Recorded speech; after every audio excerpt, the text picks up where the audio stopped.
আজকে আমরা ঠিক করেছি গরম গরম খিচুড়ি আর ডিম ভুনা খাবো রাতের বেলা। কারণ রাতের বেলা খিচুড়ি খাওয়ার কিন্তু একটা মজা আলাদা। এই যে এখানে ডিম ভুনা করে নিয়েছি আর খিচুড়িটা রান্না করছি। দেখেন এখানে আমি রাইস কুকারের যে হাঁড়ি সেটা নিয়েছি। এখানে আমি তেলের ভিতরে পেঁয়াজ দিয়ে দিলাম।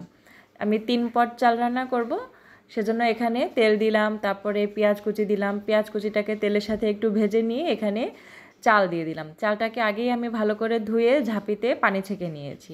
তারপরে এখানে চালটাকে ভালো করে নেড়েচেড়ে ভেজে নিতে হবে। আর এখানে 3 রকমের ডাল আছে, মুগ ডাল, মসুরি ডাল আর বুটের ডাল। 3 রকমের ডাল দিলে কিন্তু খিচুড়িটা খেতে অনেক ভালো লাগে, অনেক সুন্দর একটা ফ্লেভার ছড়িয়ে আসে।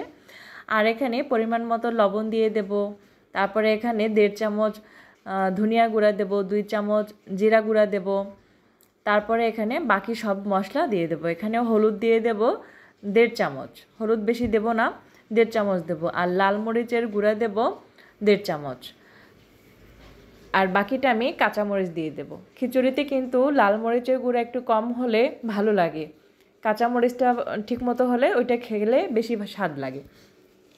আর এখানে দারচিনি, এলাচ ও লবঙ্গ দিয়ে দিলাম। আর এখানে তেজপাতাও দিয়ে দেব। আগে সব কিছু দিয়ে ভালো করে নেড়েচেড়ে ভেজে নেই চালটা। আর এখানে আদা বাটা দেব 2 চামচ, রসুন বাটা দেব 2 চামচ। সব কিছু দেওয়ার পরে খুব ভালোভাবে নেড়েচেড়ে মিশিয়ে নেব। এই মশলাগুলোর সাথে চাল ডালটাকে খুব সুন্দর করে তেলের সাথে ভেজে নিতে হবে। যতক্ষণ না পর্যন্ত ভাজা মশলার বা ডালগুলো ভাজা একটা সুন্দর একটা ফ্লেভার আসবে, ততক্ষণ পর্যন্ত এভাবেই আমি ভেজে নেব। তারপরে এখানে চেরা কাঁচামরিচ দিয়ে দিলাম 3 থেকে 4টি।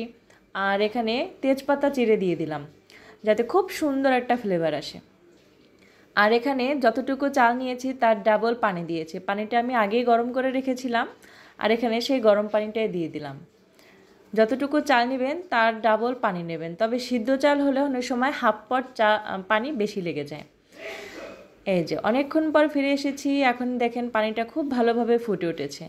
আর এ পর্যায়ে আমি এখানে বিলাতি ধনিয়া পাতা দিয়ে দিচ্ছি। আমাদের এখানে ছোট ছোট যে ধনিয়া পাতা সেটা পাই না, বিলাতি ধনিয়া পাতাটা বেশি পাওয়া যায়।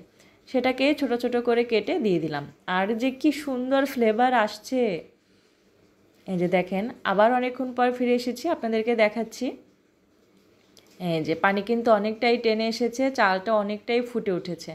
এ পর্যায়ে আমি চুলার আঁচটা একদম কমিয়ে রেখে দেব। নিচে একটা তাওয়া দিয়ে তার উপরে এই খিচুড়ির হাঁড়িটা রাখবো।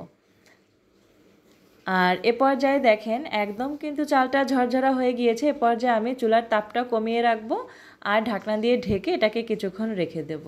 দেখতে পাচ্ছেন কীরকম হয়েছে।